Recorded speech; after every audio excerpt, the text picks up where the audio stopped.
Olá, muito bom dia, boa tarde, boa noite, bem-vindos a mais um especial do Visão Vermelha. Hoje temos connosco um ex-jogador do Benfica que provavelmente não percebe nada daquilo que eu estou a dizer e por isso é que nós vamos passar para o inglês. Para aqueles que não estão tanto confortáveis com o inglês, aqui no YouTube podem inclusive clicar nas legendas que faz uma tradução ou uma passagem automática para inglês. Não é assim tão perfeita, mas dará para perceber o conteúdo e o tema da conversa. So, hello everyone. Thank you so much for being here and to see another edition of the Visão Vermelha podcast. So today we have an ex-Benfica player that I actually saw many times play live in front of me from the beautiful stands of the old Catedral, Estádio da Luz. Yeah, crazy. 24 years ago, 1998. I remember Brian. I'm sure he doesn't remember me, but that's okay. We'll talk about that later. And this is a player that a lot of benfiquistas still remember. A tall, strong, intelligent striker. 24 games he played for Benfica. He scored 8 goals. This gives him a 33.3 goal average per game. I mean, a lot of Benfica strikers would like to have this average per game. So we all kind of wish that with this stats that he might have stayed longer at the club, but that's something we'll talk about. So let's all welcome the English Tower, Mr. Brian Deane. How are you, Brian? I'm good, thank you. Perfect. The English Tower, okay. That's the first for everything. Yeah, exactly. There's a first for everything. Well, great. Thank you so much. Thank you so much for taking the time to speak with us. For me personally, it's a pleasure to be speaking with you. You know, I cheered and celebrated your goals in games at Mifika when I was 19 years old. And I never thought I would be, at 44 speaking with you. So thank you so much for taking the time. It's great. Perfect. So you joined Benfica in 1998 when you were 30 years old by then. And you already, before that, you had a long career in England playing for 4 clubs. You are a Sheffield United legend. What made you accept Benfica's invitation and how did that invitation come up? Was it a direct invitation by Graham Souness, your former coach at Benfica? Yeah, I mean, if I'm honest, I always really wanted to play abroad. I had a few offers earlier on, or there was foreign clubs interested in me in Italy and France, but nothing really materialised. And I think when I joined Benfica at the beginning of that season, I had an offer from Holland. But I don't know, it just didn't seem to really ignite me. And I felt that at that time it was better for me to stay in England. But when Benfica came, that was slightly different. I thought that was more of a challenge to me and my abilities because, if I'd have turned down that offer, then one, I would have had a lot of regrets, and two, when you are a sportsman, it's about overcoming and finding out how good you can be under any adversity or any changes. And it was definitely something that I wanted to do before the end of my career. In terms of being a footballer, there was always a lot of anxiety around things, but I do know that when you come through those situations, you are a lot stronger for it. And the move represented a lot of challenges. When I walked into the changing room for the first time, there was people there who had been in the World Cup. There were people who had played in World Cups. There were full internationals there. And it's a really weird feeling when you go into a changing room and you go in there and you kind of go in there with the underdog mentality, but quietly confident as well. Was it intimidating for you? No, it wasn't intimidating. I mean, I'd played for my country. I'd done a lot of things, but I think that I wanted time to settle. and so I kind of tried to portray that. Of course, with the press, you don't get a lot of time to settle, and that was the case for me. But luckily, in my first game, I managed to set up the winner for Erwin Sanchez. So, of course, that endeared me a little bit to my teammates, but I felt that it was. I felt that it would kind of give me a little bit of breathing space with the press, but it was quite a brutal after post-game interview. And I knew I had a lot of work to do from there. So it was from your words, I can understand it was a big change coming from England, and then getting at Benfica, and the sudden pressure you have from the fans, and Benfica fans are crazy and fanatic, as I'm sure you know. So it can go from top to bottom. If you score a goal, you're the king of the world, but if you miss a penalty, you're the worst player in the world, right? So that can be a little bit hard to deal with sometimes, right? Mm-hmm. Yeah, that makes sense. Most definitely.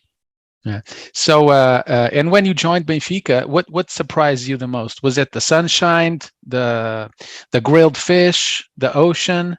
Was it the stadium that could hold up to 120,000 people? What was it? It was everything. I honestly didn't. First of all, it was January. I came over there. I had a T-shirt on. I was like, wow, this is different.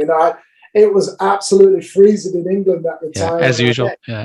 Absolutely. So that was my first. That was the first thing, and then obviously the first game was away, and just kind of getting to understand the culture. Yeah.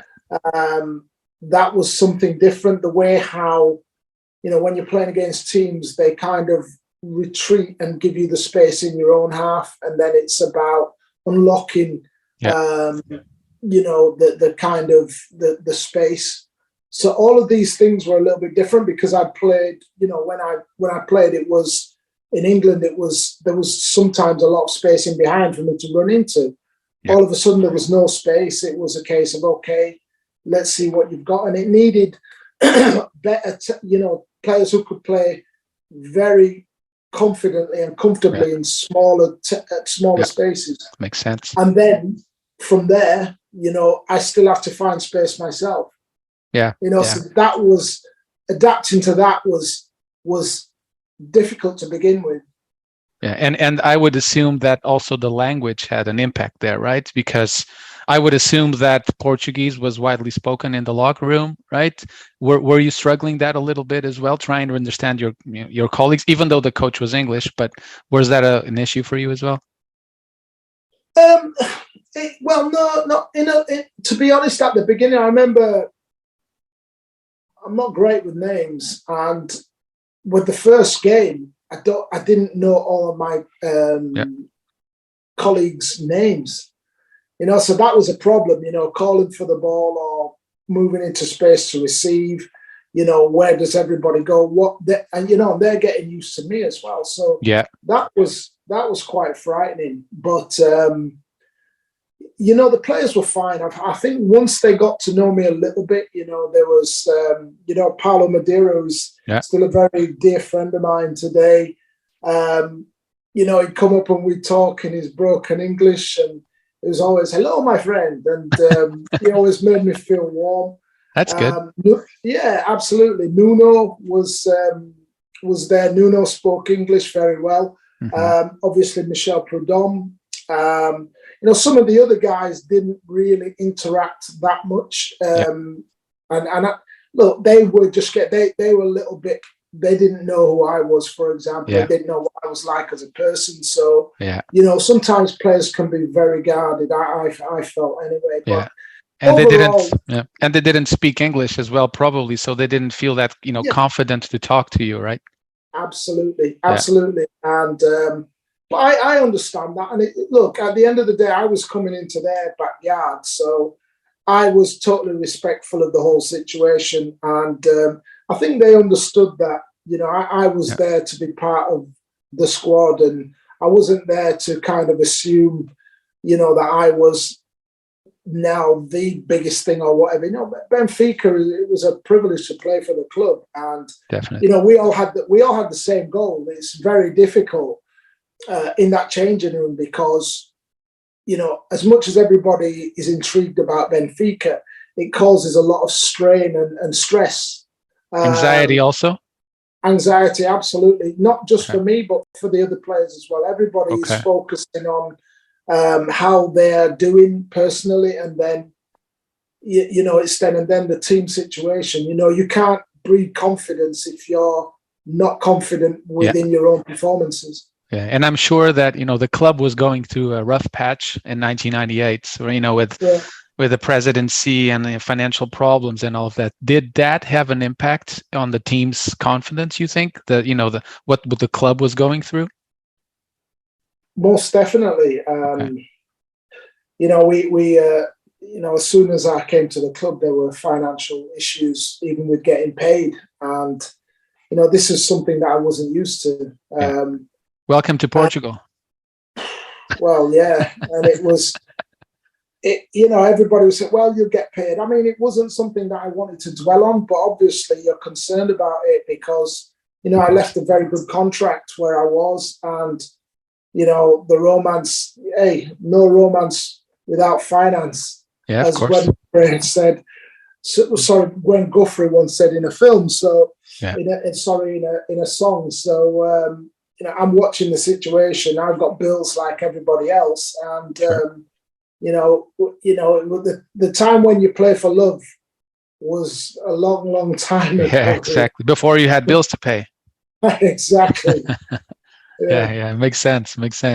And you've scored 8 goals in 24 games, and I clearly remember 2 goals, and these goals stand out for me.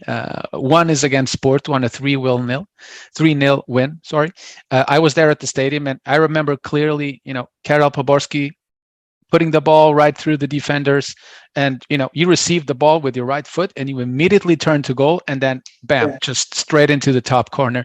I looked at that goal today on video, and I clearly remembered being on the stadium and watching, you know, that goal live. What do you remember about that goal? And there was a lot of people at the stadium. It wasn't full, but it was about 50, 60,000 people there. I mean, that was, I mean, it's difficult to describe unless you actually have played the game at that level. But when you are in, you know, when you feel as though your confidence is that high, you're confident in your own ability, your body, everything feels good. You know, you can try anything. You know, you don't have any pain.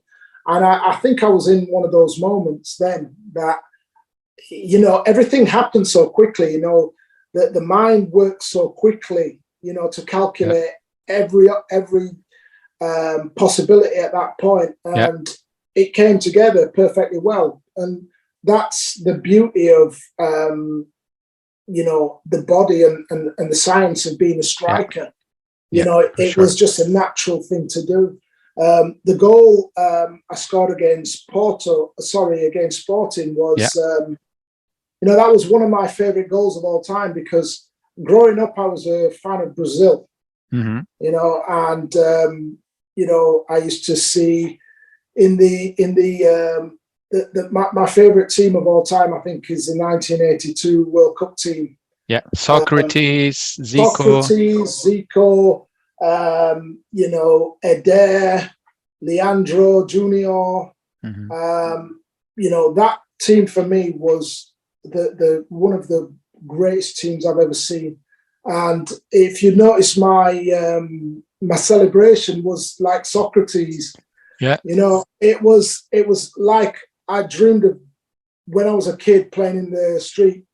You know, and just even running onto the ball, flicking it over the goalkeeper, everything about that goal for me was of what I'd seen Brazilian players do. And definitely, you know, I was, you know, it's really, I don't know if anybody will really understand this, but, you know, coming from where I do in Leeds, we grew up a lot of Afro-Caribbean players, and everybody was a fan of Brazil and Santos. And so, that was the natural lineage, more so than England, because at that time, there was very few black English players playing in the national team or even in the league. So our alignment was with the white of Santos, all the black players in, and it was beautiful. And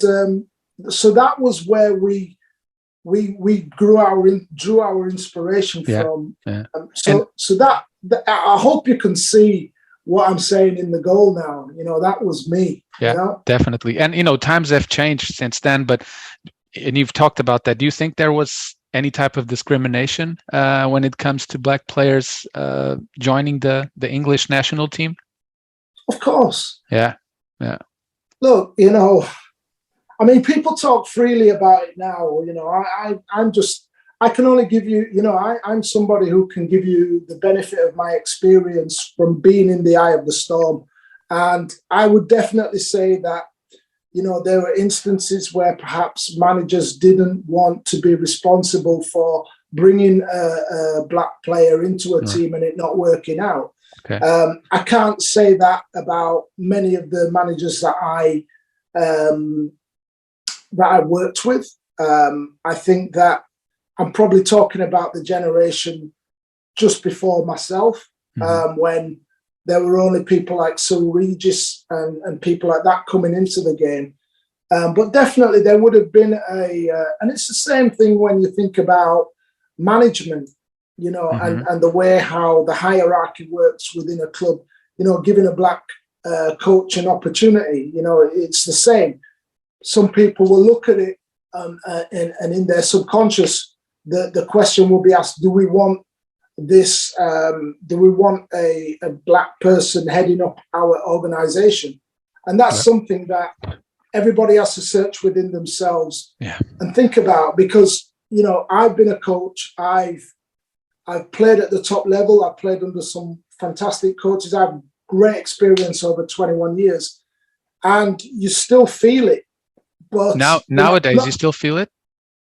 Well, I'm not looking to be a coach anymore. I mean, my dream ended in Norway. I had 2 fantastic years there where I learned a lot about myself. But I definitely think when I came back, I went for one interview, for example, and this particular club had agreed to have interview a black coach, and that I just happened to be in the area at the time. So they fulfilled their quota, if you get what I mean.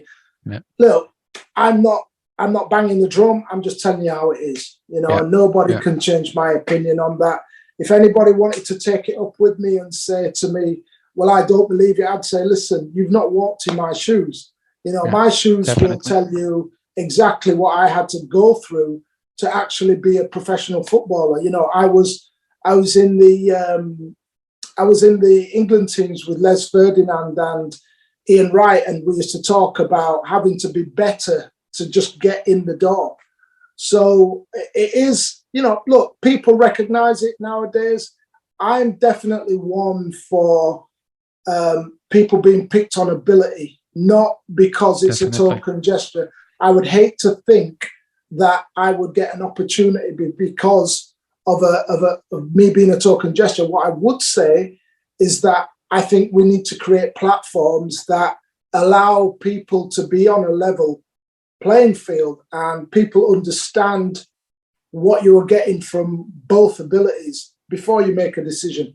Definitely. Makes total sense. And this is something, something we have to talk about more often, I think, because, people suffer discrimination, racism, but maybe they're too scared, they don't want to, in their mind, create a problem where there's not a problem. So definitely something that we all need to talk about.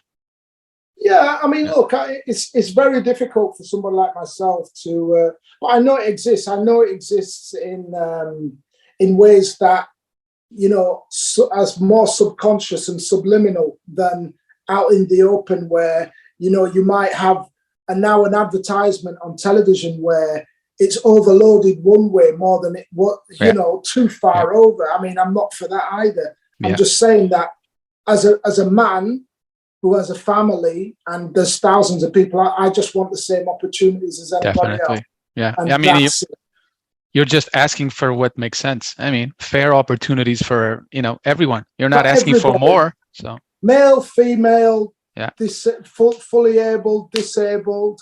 We all should be willing to take on that level of competition and be proud if we come out as a top person, because that's how we evolve. That's how we develop, by competition. Definitely. And when you were at Benfica, did you feel some sort of, discrimination inside the club or outside the club, or was it different for you? No, well, I mean, if it was different for me, it was different for me. I never really, I never had any. I never had any ill feeling from the supporters. Great. They were always fair with me. There was one time where we had we did have a game at the Stadium of Light, and the opposition had a black player, and I remember there were some monkey chants, and it really shocked me. Crazy, man. Yeah, it's insane. Well, I remember those situations as well. It's and I was like, well, God, I was thinking to myself, well, I'm on your side, and it's for me, it was really sad, but you can't stop and do anything about it. You have to continue. So that was really sad, and you sometimes wonder what drives people in these directions. But look, we need to educate people. Definitely. We're all the same. Yeah. You cut me, I bleed red. I cut you, you bleed blood. Your blood is red as well. We're all the same. We just come from different places. Yeah. I mean, it's everyone has the responsibility to change, if you ask me, because I'm 44.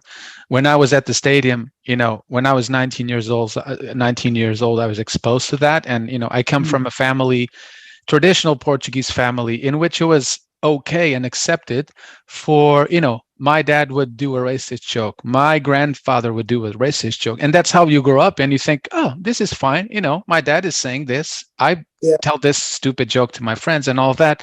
But a time has come, you have to, stop the chain and, for those things to stop happening. The funny thing is that I have a sense of humor, and I can laugh at jokes, whether they're about black people, white people, whatever. And I think that we're also approaching a time where sometimes people are a little bit too sensitive on some issues. Yeah. I just I think we have to develop a thick skin as well. We have to be intelligent enough to know when something is offensive and when it's not offensive. Yeah, definitely. That's what I'm trying to say. Yeah. If there's a hidden intention, behind that. Yeah.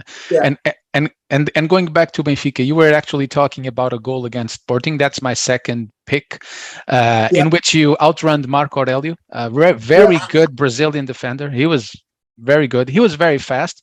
But then all of a sudden, you just outrun him, take the ball, and then you beautifully, put the ball in the net. And you were talking about that goal in which you celebrated like Socrates, the Brazilian player. Do you think that was an important goal for you when it comes to the relationship with the Benfica fans? 100%. Yeah, it's a rivalry game, right? It's a rivalry game. I think really that was the game where I was accepted by the Portuguese, by the Benfica fans. Really, your local rivals away, we win 4-1. I set one of the other goals up as well. Yeah. It was a perfect performance. And, of course there's going to be skepticism when, I come from England. Not a lot of people know me perhaps, and they're wondering what they're getting. And then, you score goals like this, and then people relax. They realize perhaps, well, this guy could be a special player. Definitely. And, tall players and big players like yourself, they have a reputation of, not being so good with the ball, or, not being so fast. But actually, you proved everyone wrong, because you were in that goal against Sporting, you were incredibly fast against a fast central defender. And on the game against Porto, you were highly technical because receiving the ball the way you did and then just basically putting it in the back of the net kind of proved everyone at Mifika, on my perspective, that, hey, this guy is really good. He can play. He's fast. He's technical. He's strong in the area. So I think those two goals kind of, like you said, shift the image that people had from you, I think. And you just proved everyone wrong. Yeah, so this was, like I said, when I was a kid growing up, my first World Cup, proper World Cup, was the 1978 World Cup. And I grew up with a dream of playing in foreign countries, and being able to do the likes of, Mario Kempes and Leopard Luque and, Philo. Altobelli and all of those guys. Altobelli, all of these people, This was, this is, what people don't realize, the romance of football for somebody like myself was nothing to do with the finances. It was growing up with a dream of being able to match these world-class players. And, for me, for a short period of time when I was at Benfica, I got to live out that dream because I was in a foreign league. I was playing in a technical league. I was proving to people what my abilities were. And whatever I went to go, or wherever I went on from there, it was about proving that I had more than one string to my bow. Definitely, and I've talked about these two goals that I stand out from your career at Mifika. Any other goal or game that you remember, and you can say, well, this was also very important for any specific reason? Yeah, there was I remember we played Braga, and I scored in that game as well. And I remember João Pinto. He's provided me with the pass for the goal, and as usual. Well, João was, I'd watched João in the European Championships, and he 96. Played up for 96, and he played with Sapinto. Yeah. And I remember seeing these two players, and they were so technical, and they were brilliant in small spaces, working with each other. And João never really spoke good English. But everybody, João was like the player who everybody was trying to foul, but they couldn't get off the ball, Yeah, but he spoke the language of football, right? Yeah, he did. And I'll remember that because he never used to speak good English. We never used to have any banter in the changing rooms where, I'd go in and, with Nuno or Collado or, some of the other guys who were in there who spoke English, you naturally gravitate to them. But I think when João set me up for that goal, I remember we celebrated and I grabbed him and hugged him, and it was that was a special moment for me because, again, it was the finish was a good finish, but it was a good team goal. And it was just this kind of being part of, some of the great players at the time, and they kind of relied on me as well. Yeah, and you had colleagues that you've mentioned, Prodom, Poborski, Nuno Gomes, João Pinto. When you started practicing with the squad, did any player stand out for you during training? That kind of player that you said, oh man, this guy I had no idea this guy was this good, I think I always, when you're playing at that level, everybody's going to be a good player. I think the player who was coming through at the time, who I thought was going to be an absolute world superstar, was Hugo Leal. Yeah, center midfield. Center midfield. I mean, he was technically superb, very good player. I know that, Portugal had already started producing players like, Figo and all the rest of them. And I felt that this was going to be the next guy who was going to be on that level. So he was good. I remember Deco and Manish being involved in the squad, but they were kids at the time as well, who didn't really get a chance. But it just shows you how many really good players there were at the club at that time. Yeah, it kind of sucks that Benfica didn't really take advantage of Deco and Maniche because they went over to Porto and became European champions. So it's like, yeah. That wasn't a good call, right? And do you remember who was the funniest guy in the locker room? The kind of guy that made everyone laugh? Oh, God. Okay, let me have a think about this. Well, Paulo was funny. Paulo was, he was always good fun. Still is. A little bit more serious now, but still funny. There was Edgar. Yeah, Edgar, yeah. Really good forward. Edgar was funny.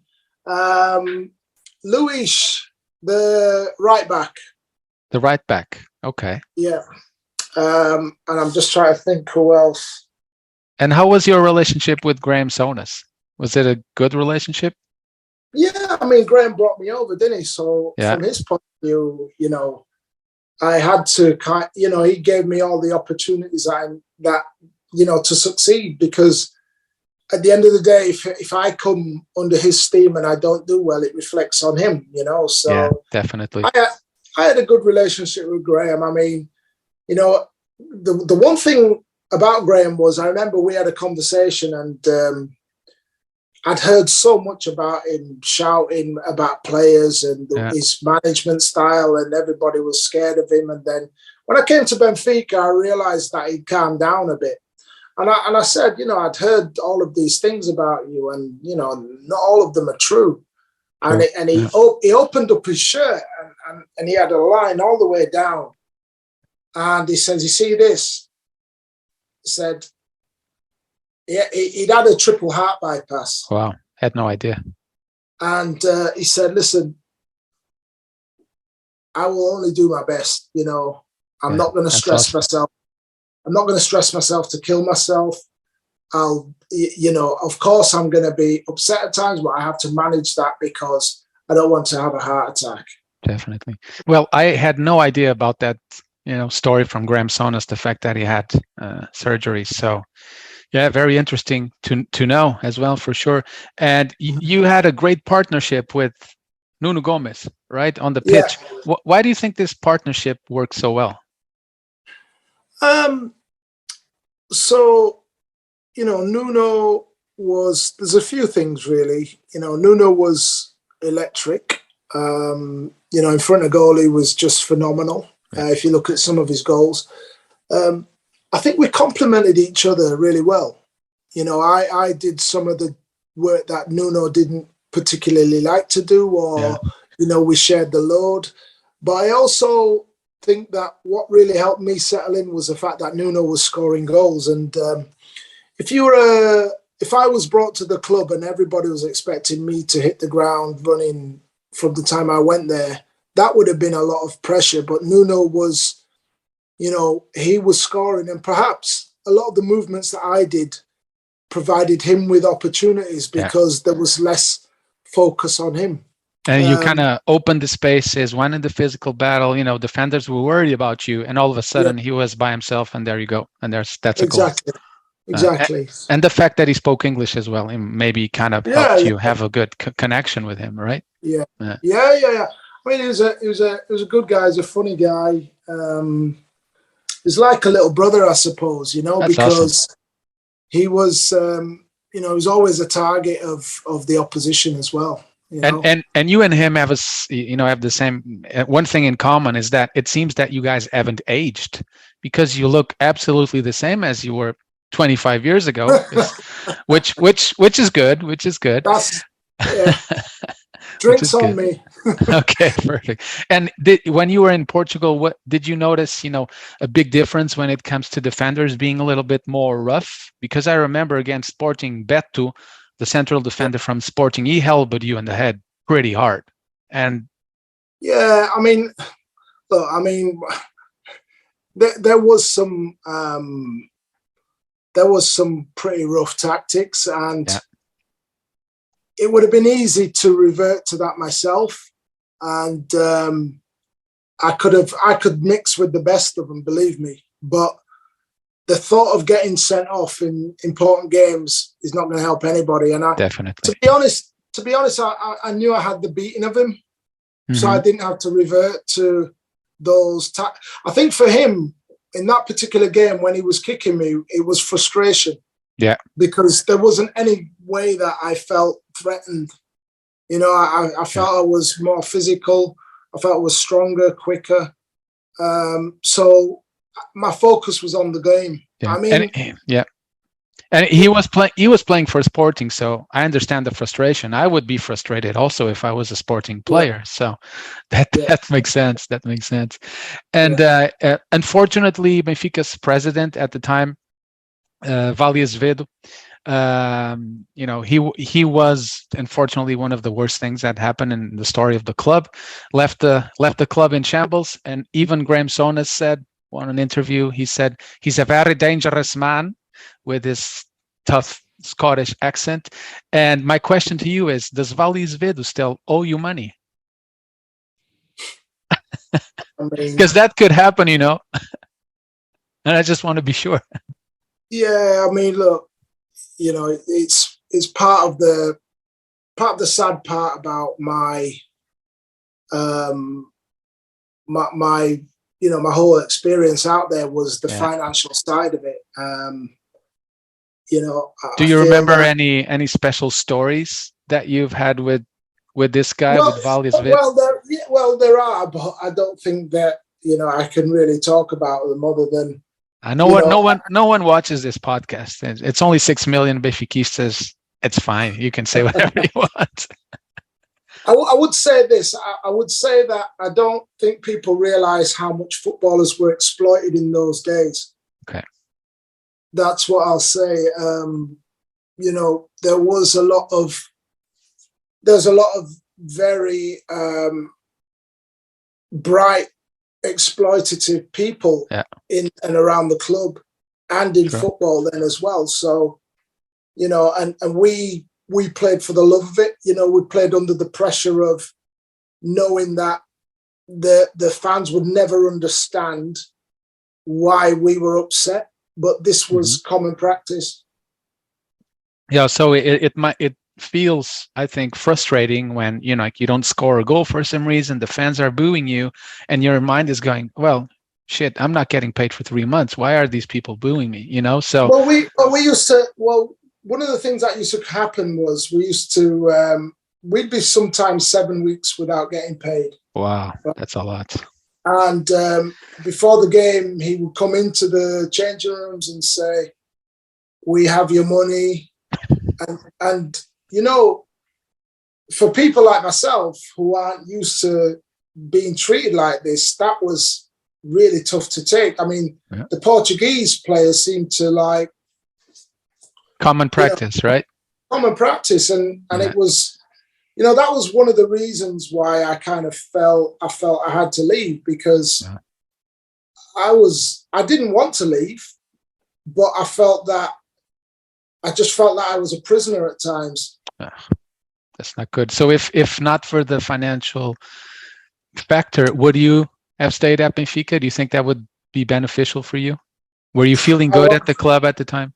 I didn't want to leave, but I felt that there were too many things going on. And when the offer came in, I didn't even want to go back to England, if I'm honest. Yeah. I mean, I could always go back to England. Everybody knew who I was, and there were clubs waiting for me back home. But I didn't want to go. I wanted to stay here.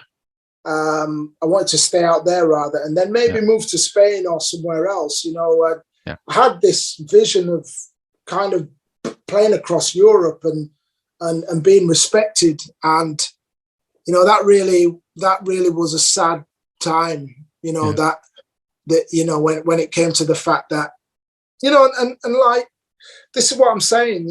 In football, you get a lot of people in and around clubs, and there are a lot of people there who are there to exploit situations, and there's people making money who shouldn't be making money in football. And that's look, from the fans' point of view, the fans are only interested in what happens on the pitch. But if sometimes you get players who are upset and not playing well, it's because there are things going on off the pitch but it's like having a red hot poker in your back. Yeah, you can't really talk about it. Yeah.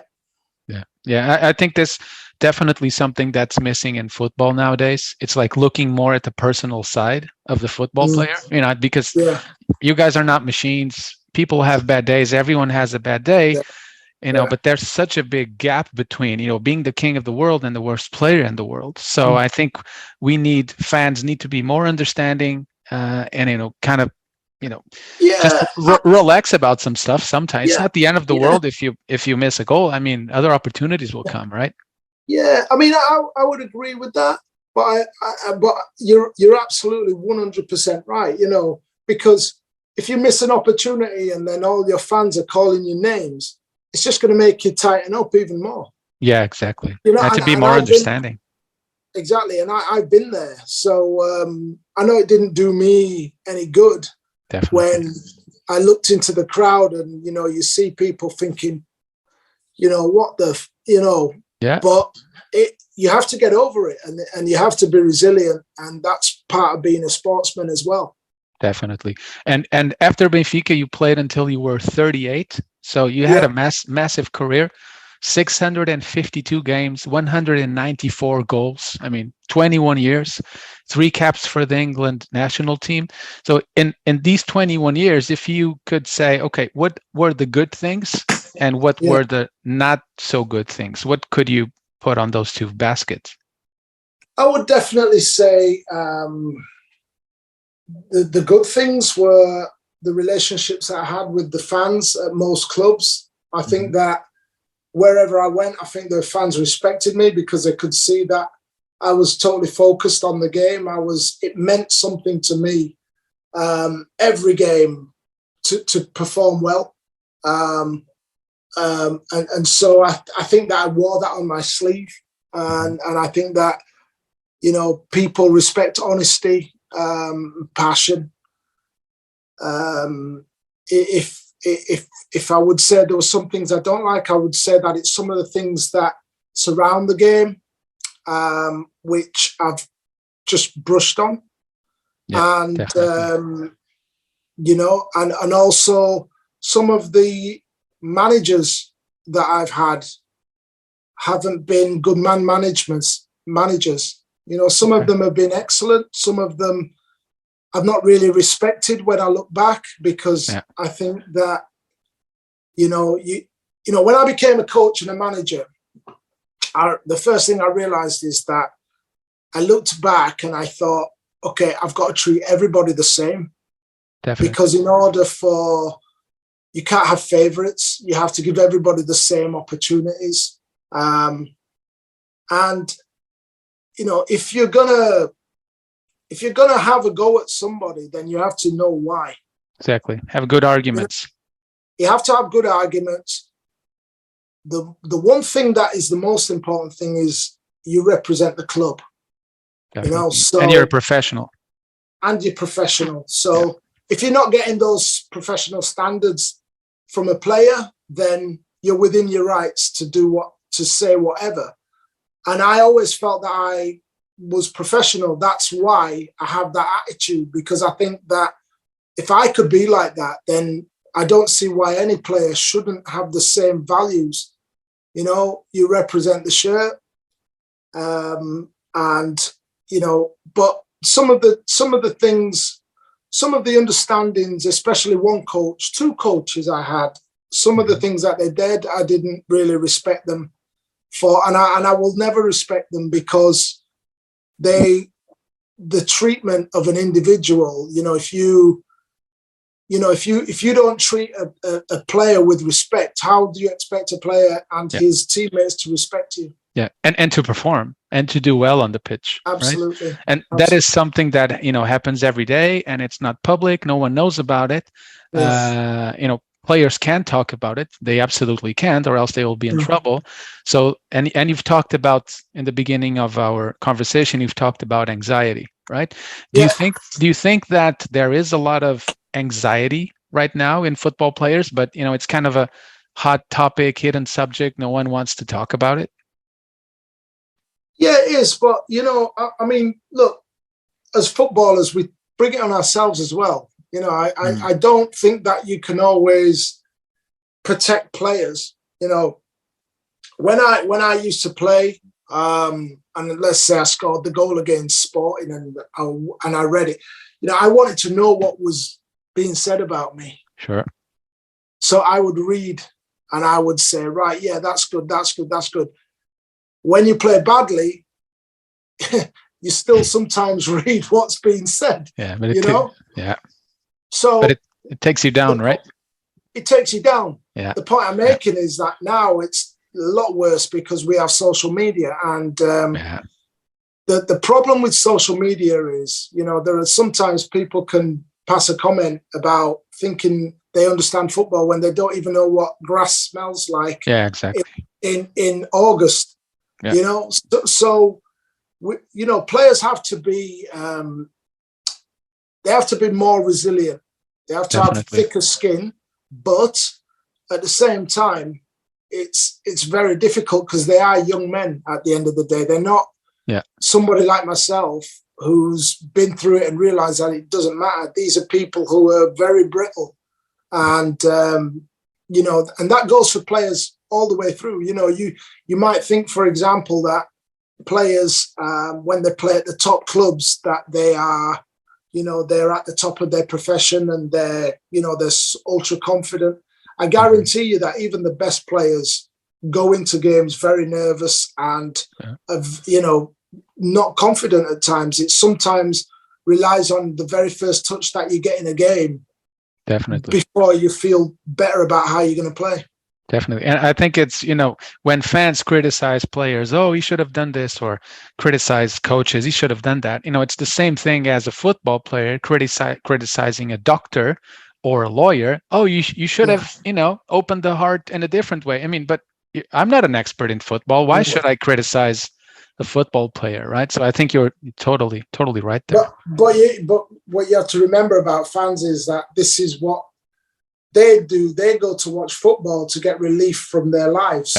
Yeah. You know, so from their point of view, they think, well, I'm taking a break from reality. Yeah. I'm paying you to score goals. If you don't score, I'm going to be then a happy customer. I'm going to be unhappy tonight when I go home, and I'm going to kick the cat. And Yeah.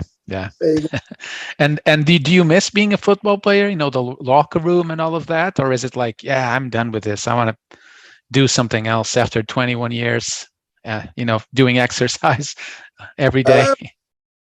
I think there was some things I definitely missed. I think there was some things that I didn't miss as well. I think I became quite cynical at the end, because I felt that there were times as an older player, there was definitely times where there was poor communication and not the kind of respect and understanding that you should have for an older player. Oh, poor communication from, you know, teams and colleagues where you were playing at?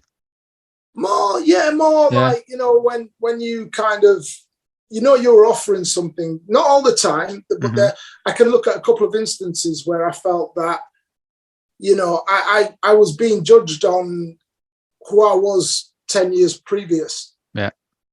And, you know, you're an older player, perhaps wiser, but not probably as mobile. And, you know, I had a couple of managers who, things that should have stayed in the changing rooms, like, for example, I played one game when I was at Leicester, and all week I was struggling to train because I had an injury. And in the game, I scored 2 goals and got man of the match. But after the game, the manager came out and said, well, I wasn't going to play him because he's looked rubbish all week in training. And you just think, well, hang on, I've just saved your ass. You know what I mean? Yeah. And that was that. You know, there was another manager who, and it's probably because of the kind of personality I was. I was always there for the team. And, you know, if I look back, I would have been a different way with some of because sometimes, because somebody's your coach, it doesn't mean that they know what they're talking about half of the time. Yeah, definitely. And that was the thing. I grew up in an era where you respected your elders, and some of these guys didn't have a clue. They'd never done what I'd done. And you know, I had one of my coaches was he was a goalkeeper, and he was trying to tell me how to play as a centre forward at the end of my career. Yeah. And it was, I used to, and he used to shout, and I used to look at him on the edge, on the touchline, and think, why am I listening to you? You Exactly. know, you haven't got a clue what you're talking about. But that was because he was not very good at engaging and communicating. He just used to shout, you know? Yeah. Maybe that's what he did when he was a goalkeeper, shot at his defenders. Well, he wasn't a very good goalkeeper, though. Yeah. That's the definitely. thing, it wasn't somebody who was respected for his playing ability. Definitely. Yeah. And I think that, I don't know if you agree with me, but I think the essential thing that coaches need to have nowadays is, ability to communicate with people, right? You can be really good technically, tactically, but if you don't know how to speak with people and understand people, being players, you can be the best coach in the world, but you'll never have the players on your side if you don't respect them and understand what they're going through. There's one word you need as a coach, and sometimes men are not very good with it, and it's empathy. Exactly. You have to be able to understand what a player is going through, and you have to be able to sometimes walk him through a situation. Yeah. And, sometimes it takes having been in that situation to be able to understand it rather than dismiss it. Definitely. So you're absolutely right. You can't, a lot of the time with players, they require somebody to hold their hand through situations. They need somebody to tell them that it's going to be all right, or they need somebody to tell them to stop being cocky. And that's they're just young men, and they Definitely. don't have all the answers, Yeah, definitely. And now that you're talking about it, it's coming to my mind that a TV show, Ted Lasso. I don't know if you've watched it. No, I've heard of it. If you have the opportunity, watch it, because I think you're going to go through all episodes in one go, because it focuses exactly on that, looking at the football player as a person, going through their issues and the problems they have and lack of confidence and so on. And that's my recommendation for you if you want to look at a show that you definitely will like. And after retiring from football, you had experiences in Norway as a coach for Leeds United Development Hub, and from what I've heard, you invested on a Kosovo club, right? Are you still involved in that? No, that was a situation that didn't work out. But we shook hands, we walked away. We wanted to create a player trading platform down there, and it didn't turn out to be what we thought it was going to be. So it was time to move on. With the Norwegian, the only thing I did in Norway was I was a manager. Yeah, so for a couple of years.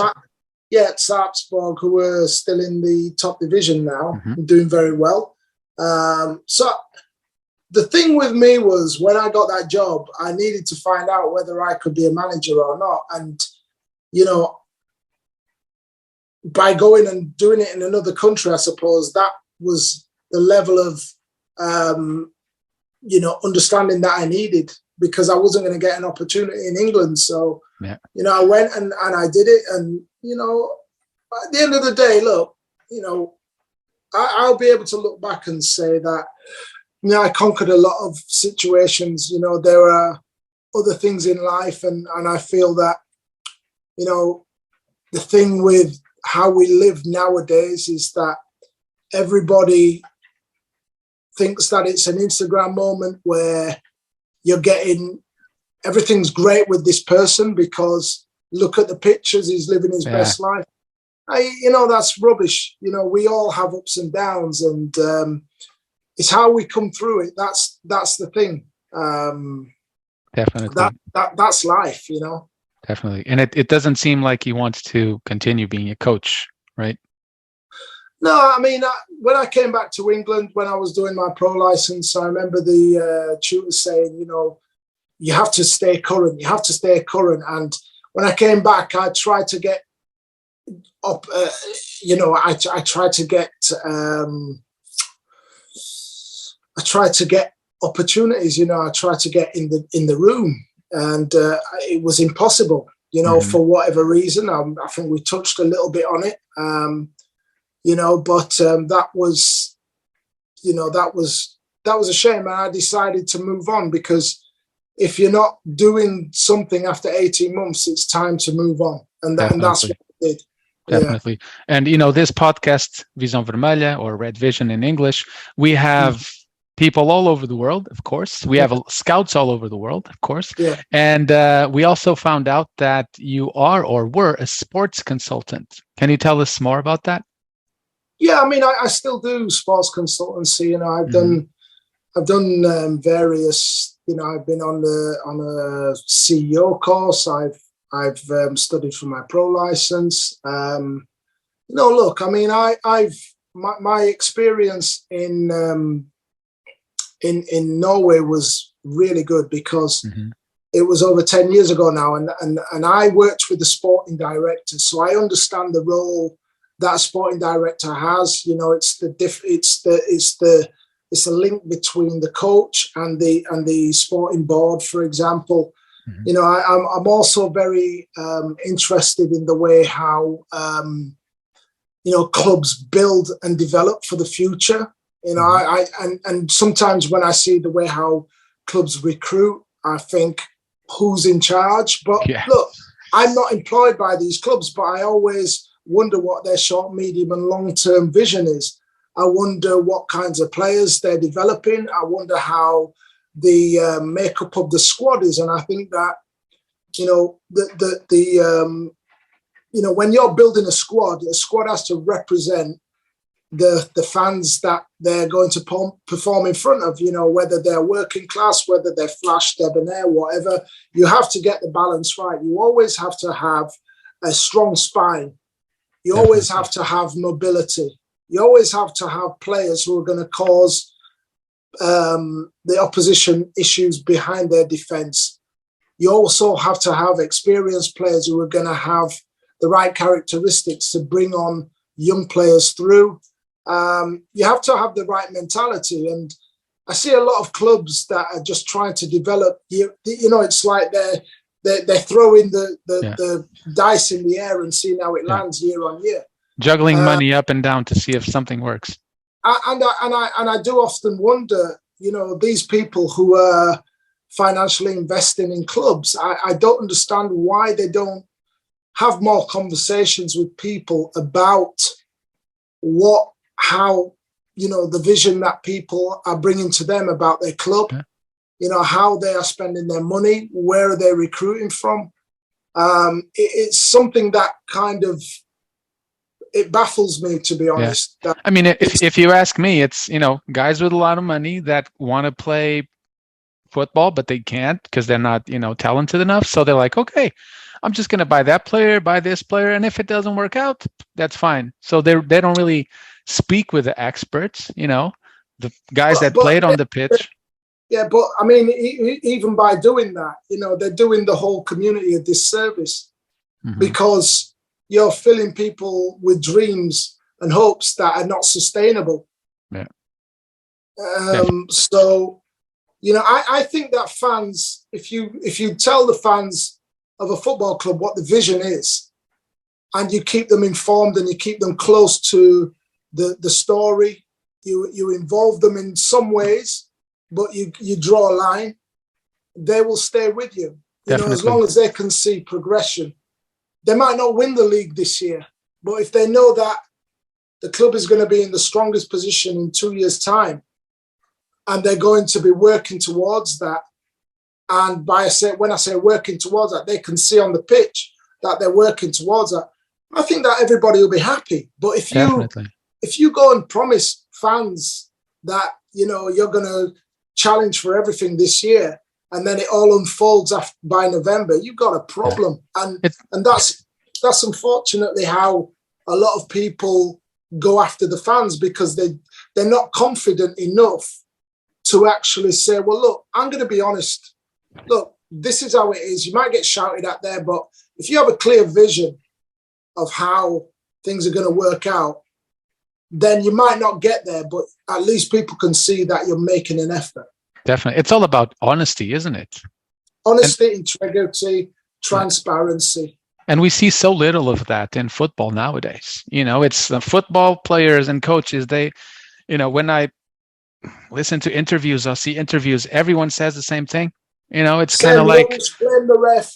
Yeah. The referee made a bad decision. Yeah. What's happening with this fight? I mean, just own it. Just own the decision. I listen and I despair. I think, look, just be honest. No one's gonna. It's not the referee's fault that your tactics were wrong. Definitely. Just own the situation. If a referee makes a bad decision, there's nothing you can do.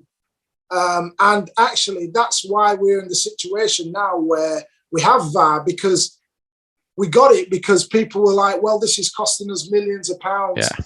But then they don't want VAR. Exactly. So, do you agree with it, or you're not a fan? I'm not. It's hard to say, right? For me, either way, it's like, be careful what you wish for. And it's here now. Yeah. It's not going away. I just think that we've given too many choices for people.